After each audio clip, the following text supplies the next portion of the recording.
Entonces, eso fue lo que vimos la clase pasada, una persona que llega y que adquiere todos estos niveles de cualidades personales y de estudio y de intelectualidad. En otras palabras, estamos hablando de una persona que arregló su intelecto, arregló sus midot, arregló la forma en la que se conduce y ya está en un nivel muy elevado. En ese momento se dice, recae sobre él la cualidad del espíritu divino, el Espíritu Santo. Y ahora, para Maimónides no hay diferencia entre si es judío o no judío. Para Maimónides podría incluso un no judío acercarse a este nivel. Hay quienes están en desacuerdo. Por ejemplo, el Kusari, Rabbi Yehuda Leví, él no estaría de acuerdo con esto. Él diría, no, el judío es el único que está, incluso que sea converso, porque vemos a Obadia, el Corán Midrash nos dice que el profeta Obadia era un converso.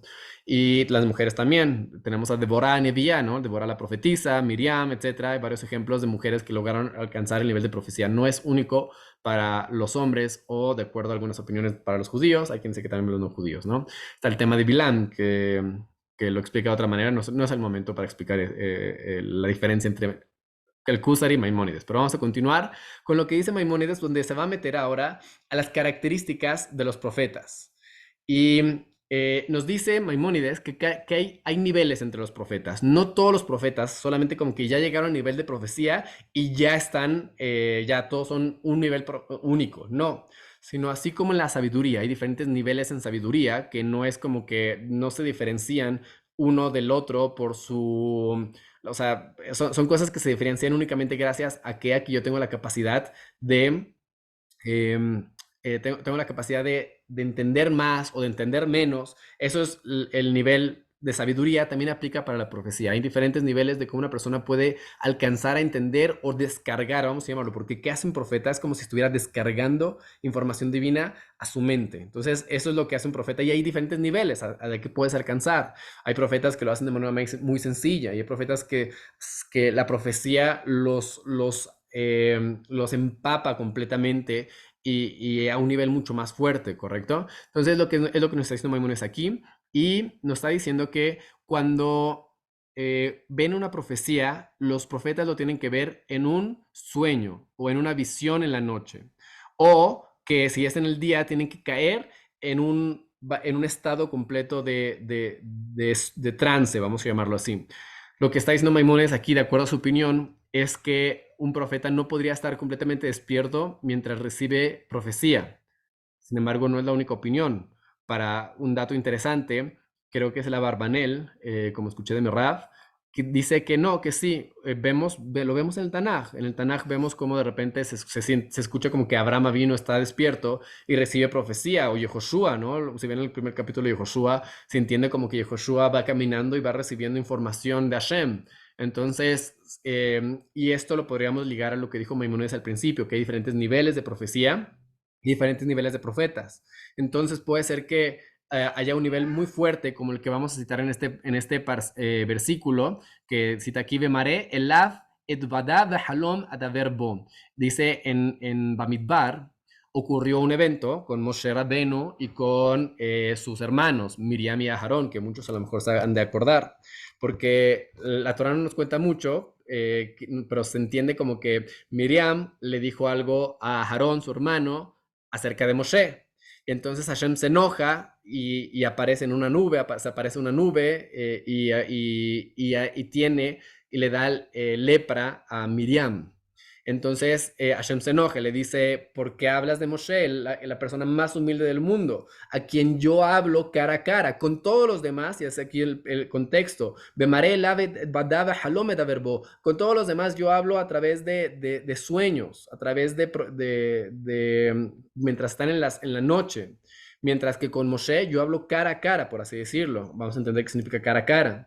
Entonces, justo este es uno de los niveles de diferencia que Maimónides va a hablar, la diferencia entre Moshe y todos los demás profetas. Entonces, Maimónides nos trae aquí, sí, la mayoría de los profetas no pueden simplemente estar de pie y permanecer mientras escuchan el nivel de profecía de Hashem. Sin embargo, Abarbanel diría, sí, existen diferentes niveles de profecía y el nivel más, uno de los niveles más bajos de profecía directa de Hashem, sí se puede hacer mientras está despierto y mientras está vivo. Y también lo pueden ver con Shemuel.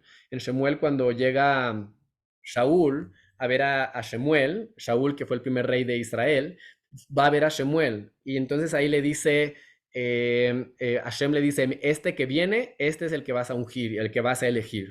Entonces, como vemos de varios episodios del Tanaj, que no es exactamente como dice Maimónides aquí, sino que sí, puede ser que sí exista un nivel de profecía de los niveles más bajos que puedan ocurrir mientras está despierto la persona, el profeta que está profetizando. Otra cosa que dice Maimónides aquí es que cuando profetizan, la experiencia profética los paraliza, como que llega tan fuerte que simplemente como que se debilita su cuerpo y su cuerpo pierde fuerzas sienten como que se tumban, se caen, como está escrito de Abraham Avino, que cuando profetizó un gran temor se posó sobre él. Entonces, eso es una manera, o también está escrito acerca de Daniel, que él cuando recibió la profecía, que todos sus huesos le dolían y perdía su fuerza y cayó al suelo. Está escrito en Daniel también así en el capítulo 10, versículo 8. Entonces, con respecto a muchos de los profetas, tenemos esta situación donde ellos, la experiencia profética es tan fuerte que simplemente se desvanecen de esa experiencia tan fuerte que hay. Y podemos seguir explicándolo, como lo explicó Barbanel, simplemente que hay niveles. Un nivel de profecía, la gente puede permanecer y son como ideas, yo me imagino que es como ideas que se descargan a tu cerebro y que sabes qué tienes que hacer. Y no, como le dijo a Samuel, él es el que tienes que ungir, ¿no? Y entonces pues Shemuel sabía lo que tenía que hacer porque se le descargaban esas ideas que él entendía venían de un nivel de Akadosh Baruj Hu. No piensen que todas sus ideas son nivel profético, pueden tener ideas malas, no lleguen a pensar que que tienen experiencias divinas. Puede ser que sí, pero también puede ser que sea producto de su mala inclinación o lo que sea, ¿no? Entonces, como advertencia, porque hay mucha gente que sí llega a pensar así. Hay un síndrome, incluso creo que se llama el síndrome de Jerusalén, creo que es así el nombre, que mucha gente que llega a la ciudad vieja, a Jerusalén, y de repente tienen síndrome del Mashiach, piensan que son el Mashiach. O sea, y es un síndrome que literalmente está registrado como que existe. Entonces hay que tener mucho cuidado de nuestra mente, mantenerla lúcida para que no lleguemos a ese tipo de cosas lamentables que mucha gente tiene, donde pierden la razón y piensan que son el Mashiach o peor aún, piensan que son otras cosas. Entonces, está bien, entonces el profeta, la experiencia profética tiene que venir después de muchos prerequisitos y ya que tienes todos esos prerequisitos, puede ser que Hashem te quiera hablar dependiendo de la situación, ¿no?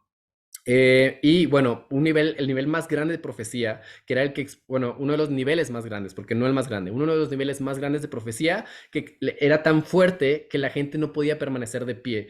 Perdían toda la fuerza de su cuerpo, sus huesos, todo cambiaba completamente. Entonces, esto es una de las características que trae Maimónides, que era parte de la profecía. Siguiente que nos trae es que el profeta no veía las cosas de manera clara. No siempre era como que el mensaje claro, sino lo veían a través de alegorías, a través de una visión donde se incluía cosas que estaban muy ligadas a la imaginación. Y cabe aclarar aquí entre paréntesis, la imaginación es un elemento esencial para la profecía. Es en la imaginación y es en realidad en todas las cosas eh, que tienen que ver con la Kedushá, con la espiritualidad, todas aquellas cosas requiere que el intelecto se alíe con la imaginación. El Hasonish trae palabras muy bonitas en su libro que se llama Emunot Bedeot, no, perdón, Emunah Bitajón, se llama el libro del Hasonish. Y él trae que la imaginación es normalmente el oponente, el rival del intelecto. Y es lo que evita, la imaginación evita, dice así el Hasonish, que la mente piense en contra de sí misma, sin meternos a lo que significa eso, pero lo que me interesa es lo siguiente. Y normalmente dice, la imaginación triunfa sobre el intelecto por su constante acoso que produce a la mente. ¿Qué significa eso? Muchas veces hemos caído en cosas que sabemos que no tenemos que hacer. ¿Y por qué caemos? Porque la imaginación te presenta y te seduce y te presenta una realidad que es muy seductora y por lo tanto caes en lo que sea que no tenías que hacer, sabías que no tenías que hacer, pero como la imaginación acosa tanto y te presenta esas imágenes constantemente, entonces termina a veces conquistándonos por encima de la mente. Y es por eso que muchos también en el ámbito del éxito, que es lo que te dicen, visualiza el futuro que tú quieres, visualiza las cosas ¿por qué? Porque la imaginación puede ser un elemento muy importante en tu servicio a Hashem, o puede ser también lo que haga caerte, ¿no? Pero en el momento de que tú necesitas creer en Hashem, es indispensable la imaginación. En el momento en que tú necesitas la profecía, es indispensable la imaginación, porque la imaginación es lo que te va a ayudar a hacer ese salto que hay entre el intelecto y todos los ámbitos espirituales que van más allá de lo que conocemos en este mundo. Y por lo tanto, la imaginación requiere del intelecto, y el intelecto requiere de la imaginación cuando se trata de llegar a este nivel tan grande que es la profecía. Entonces, y puede ser que una de las razones por las cuales tenemos ese dicho que dice que la imaginación es más fuerte más poderosa que el intelecto, la respuesta es depende. Y más bien lo más fuerte que hay es cuando las dos se unen hacia el servicio de lo positivo, o al servicio de la kedushá, de lo correcto. Entonces, dijimos que la mayoría de los profetas ven, por lo tanto, sus profecías a nivel esotérico, a nivel de ejemplos, mashalim, que son alegorías. No ven las cosas de manera clara necesariamente, sino la ven a través de alegorías. Como por ejemplo tenemos el profeta Yehezkel, que tuvo muchos ejemplos así, donde él veía la escalera, o donde veía, bueno, Jacob vino que vio la escalera, donde tenemos a Yehezkel que vio este hombre que es conformado de diferentes partes, de diferentes materiales en su cuerpo, y que representaban los diferentes exilios, etcétera, o la carroza de Yehezkel, que tiene diferentes rostros en cada una de las esquinas de la carroza. Entonces, todo este tipo de cosas son mashalim, son alegorías que el profeta sabe cómo interpretarlas. En el momento en que el profeta le llega a la analogía, también le llega la interpretación de la analogía. Y muchas veces dentro de los libros proféticos, nos dice Maimónides, vamos a encontrar lo que son la alegoría y también la interpretación. Y hay veces que solamente vamos a encontrar la alegoría sin la interpretación, o a veces la interpretación sin la alegoría. Pero lo que dice Maimónides es que aunque tú veas eso en el Tanaj, realmente siempre tiene el profeta las dos. Recibe la alegoría y recibe también lo que es la interpretación inmediata, y sabe cómo entender la alegoría. Es lo que dice Maimónides. Entonces, lo difícil es cuando el profeta decidió escribir solamente la alegoría. ¿Por qué? Porque nos deja a nosotros tener que escribir, tener que explicar qué significa la alegoría. Y es por eso que tenemos muchísimos pasajes en los profetas como Ezequiel, o en los profetas como Zacarías, donde no tenemos idea, que son profecías muy profundas y muy difíciles de descifrar, que es lo que se conoce como, por ejemplo, Masé Merkavá, que es la terminología de los sabios del Talmud que utilizaban para aquellas cosas místicas. Es Masé Merkavá, que literalmente significa el evento de la carroza. ¿Qué significa? Se refiere a lo que soñó Yehezkel, a lo que tuvo la visión Yehezkel de la carroza de fuego, con las cuatro diferentes caras y rostros, etcétera. Todo ese tipo de cosas es muy profundo, son cosas que no entendemos, y que son esas las cosas que representan las cosas místicas. Para lo que Maimónides sería la Kabbalah, que él no tenía el término Kabbalah para referirse a lo místico, Maimónides hubiera dicho Masemer Kavá, aquellas cosas que son el sueño de la carroza. Eso es la mística judía, eso es lo más profundo que tenemos en el pueblo de Israel, ¿ok?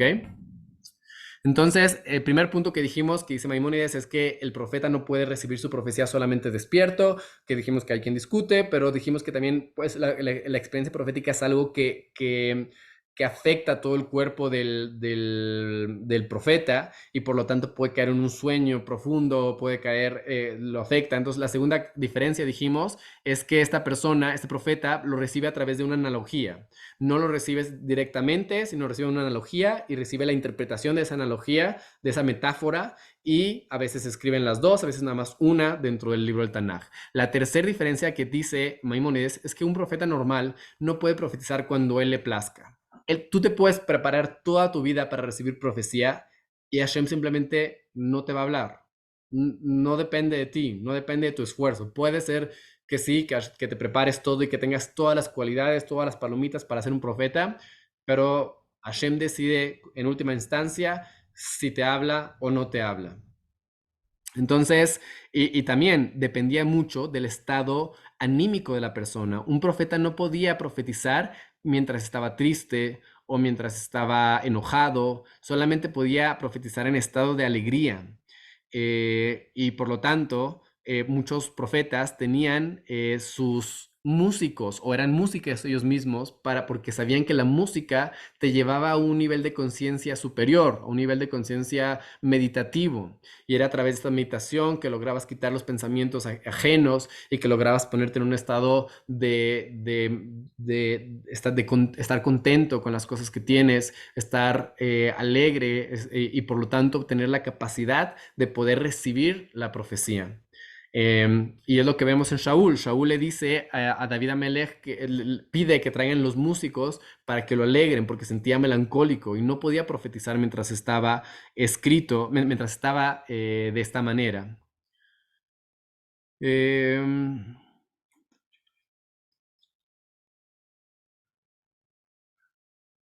ok,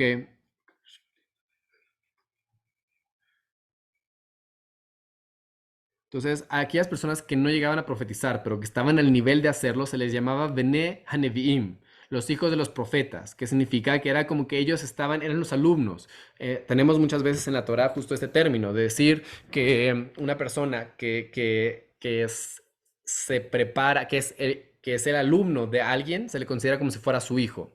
Entonces, igual una persona que estudia Torah se considera que es el hijo de aquel que le enseñó Torah cuando es su rabino principal, etcétera. Y lo mismo pasa con el profeta, un profeta que estudió para la profecía y que ya está listo y está al nivel de la profecía, aunque no ha recibido profecía, se llama hijo de los profetas o alumno de los profetas, que es básicamente lo mismo, es un término intercambiable. Ahora, estos que dijimos son las características de todos los profetas que existieron, con excepción de uno, que es Moshe Rabbenu.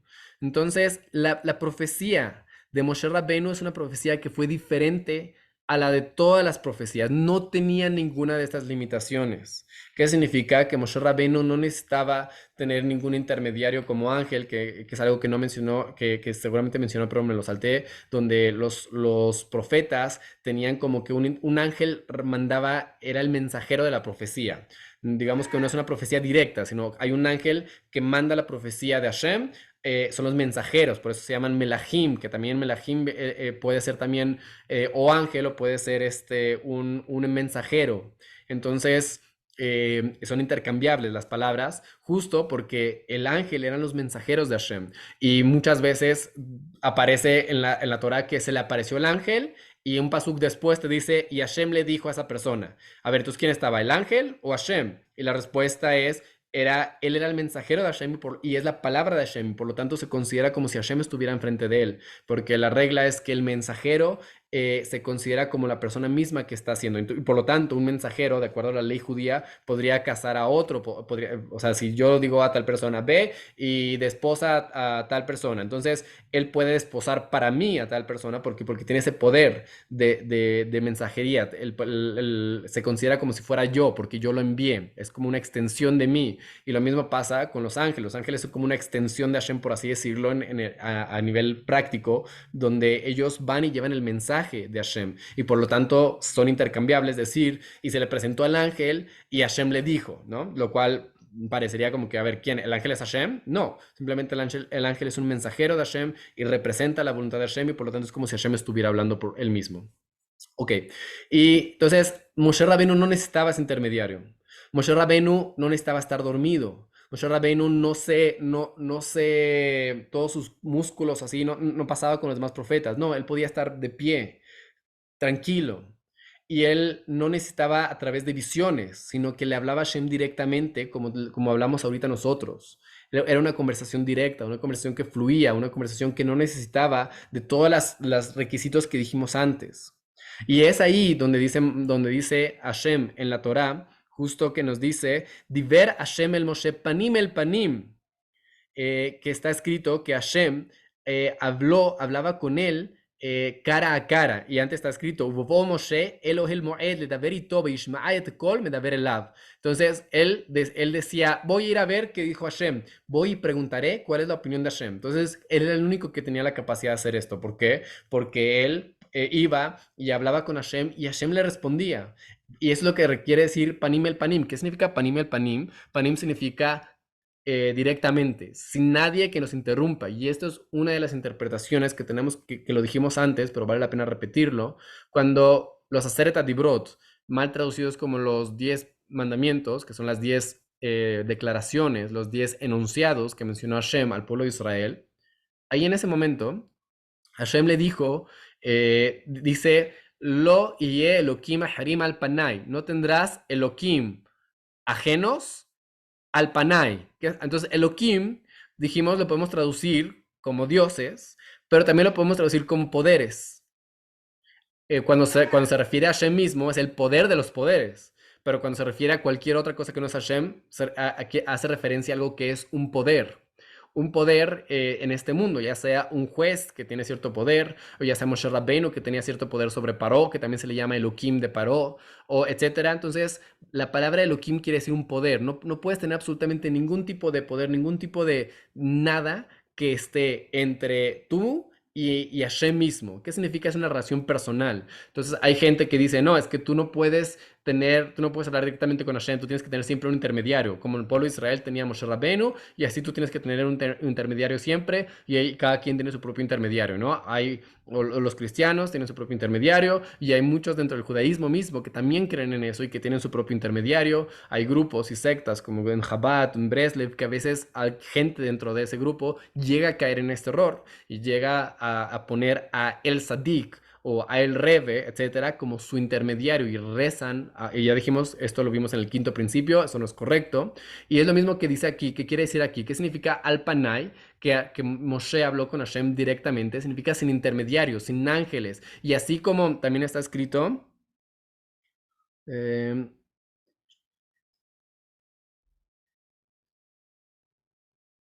Kasher diver ish el ish. Está escrito en Éxodo 33. También está dicho, conforme habla una persona con su compañero, así Moshe hablaba con Hashem. En otras palabras, de manera natural, sin que hubiera así misterios, ¿no? Yo no te hablo en alegorías, tampoco Moshe hablaba con Hashem en metáforas ni alegorías. Entonces, esta era la diferencia entre Moshe Rabbeinu y el resto de los profetas. ¿Por qué es importante esto? ¿Alguien quiere, antes de que continuemos, alguien quiere tratar de decir por qué es importante decir que necesitamos que Moshe Rabbeinu hablara directamente con Hashem, a diferencia de cualquier otro profeta? Que fue el nivel de profecía que podemos decir que llegó todo el pueblo de Israel cuando habló con Hashem en el monte Sinai, al punto en que la gente dijo, ¿sabes qué? Este nivel de profecía no lo aguantamos, es demasiado para nosotros, nuestro cuerpo, nosotros no estamos listos, nosotros, para poder alcanzar el nivel de hablar con Hashem cara a cara. Por favor, Moshe, habla tú en este nivel de profecía. Y nosotros no podemos porque no estamos preparados, porque no estamos al nivel de hacerlo. Ahora, la pregunta es, ¿por qué era importante, primero, que Hashem hablara con todos con este nivel de profecía que es el más grande que hay? Y después que se lo dedicara a Moshe Rabbeinu a hablar de esta manera. Está con el mood, si quiere comentar algo, señora Villarmina. Ya. Era importante porque de esa manera no se equivocaba en las interpretaciones, puesto que la comunicación era directa. Ok, muy bien. Eso es un punto muy importante. En otras Claro, palabras, había claridad. ajá, adelante. Ok, entonces sí, necesitábamos que hubiera justo esta claridad. ¿Por qué? Porque pues ¿cuál fue? A lo mejor vamos a empezar por ahí. ¿Cuál fue el nivel de profecía de Moshe Rabbeinu? ¿Qué profecía nos dejó Moshe Rabbeinu?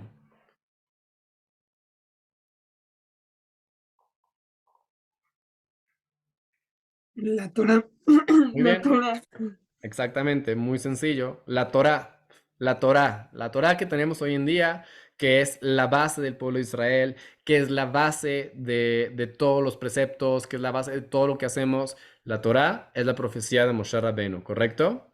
Entonces, nos queda, por lo tanto, la conclusión de que era muy importante que hubiera claridad, lo que dice la señora Villarmina. Ese es un punto. Necesitamos claridad, ¿por qué? Porque Hashem está dando las instrucciones al pueblo de Israel y no podemos escuchar instrucciones de una manera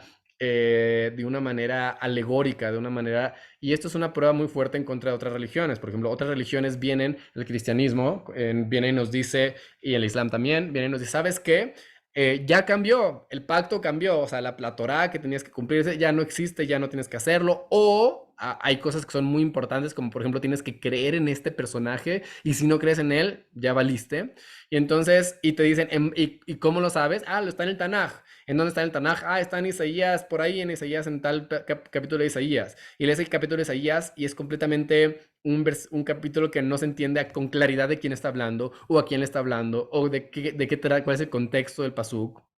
Entonces, si tú me vienes a decir que Hashem quiso cambiar las cosas y te lo explicó de una manera alegórica, metafórica, en tal lugar y que tienes que entenderlo porque ya, o sea, no funciona así. O sea, por eso justo Hashem se cuidó de que, de que la profecía le fuera hablada a Moshe Rabbeinu enfrente de todo Israel y que Israel mismo escuchara la voz de Hashem. ¿Para qué?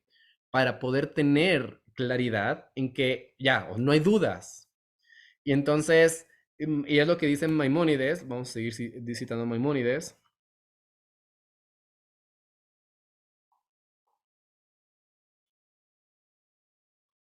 A ver dónde está esa parte.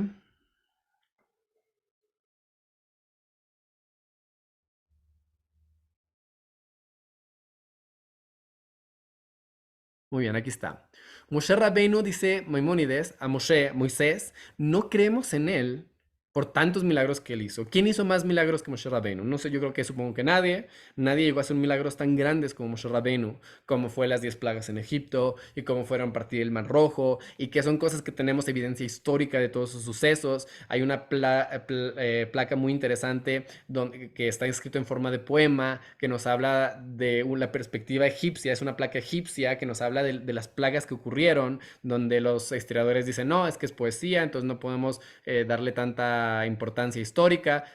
O sea, como quieras, o sea, pero está muy fuerte. O sea, si tenemos ahí una placa egipcia que me está hablando de justo cómo es que las plagas que ocurrieron, que describen la Torá, es una prueba muy fuerte. O incluso tenemos el nombre de Hashem escrito en uno de los postes del camino, una estructura que hubo en el camino entre Egipto hacia la tierra de Israel que tomó el pueblo de Israel. Y tenemos una inscripción que dice, justo creo que dice Hashem, el rey de los esclavos, algo así, no me acuerdo bien cómo es exactamente, pero hay pruebas históricas muy fuertes acerca de todos los eventos, de los milagros tan grandes que ocurrieron en Egipto en aquel entonces. Hay pruebas muy grandes y aún así no creemos en él por eso. No creemos en Moshe Rabbeinu por tantos milagros que hizo. Y que bueno, y si vas a venir un profeta y que me vas a decir que va a cambiar lo que Moshe Rabbeinu quiso venir a hacer, o que tenemos que hacer algo igual de importante que todo lo que está escrito en la Torá, pero que no está escrito directamente en la Torá, pues está muy complicado. ¿Por qué? Porque la Torá vino con un profeta que hizo milagros impresionantes y no ha habido ningún otro profeta que logre hacer milagros tan grandes, aunque Yehoshua logró también partir un río y luego parar el sol, que son milagros muy impresionantes, pero no creo que le lleguen al nivel de las 10 plagas que ocurrieron y el Mar Rojo y la entrega de la Torá, todo, o sea, pero lo más pero aún así dice Maimónides, esos milagros no se hicieron para que creyéramos en Moshe, sino porque se hicieron esos milagros, porque eran necesarios. Teníamos hambre, entonces ¿qué hizo?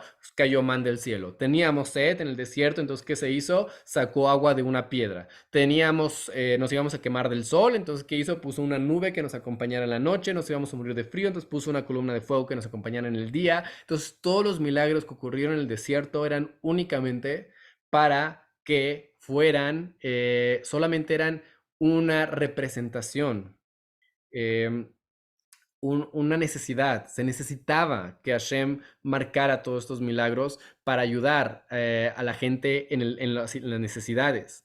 Pero ¿qué es lo que ocurrió, lo que hizo que creyéramos en la profecía de Moshe, como dice el mismo versículo en Éxodo 19, versículo 9, he aquí, yo vengo a ti en la nube, en lo grueso de la nube. ¿Para qué? Para que escuche el pueblo que yo hablo contigo y también en ti crean para siempre. En otras palabras, no tenemos que irnos a ningún texto rabínico. Queremos saber por qué tenemos que creer en Moshe Rabino para siempre. La Torah misma nos dice, porque Hashem habló con nosotros cara a cara. Esa fue una comunicación que no fue a través de un profeta, que no fue a través de ningún tipo de ser, no, fue a través directamente una comunicación directa entre Hashem al pueblo de Israel. Esa fue la comunicación que hubo en el monte Sinai.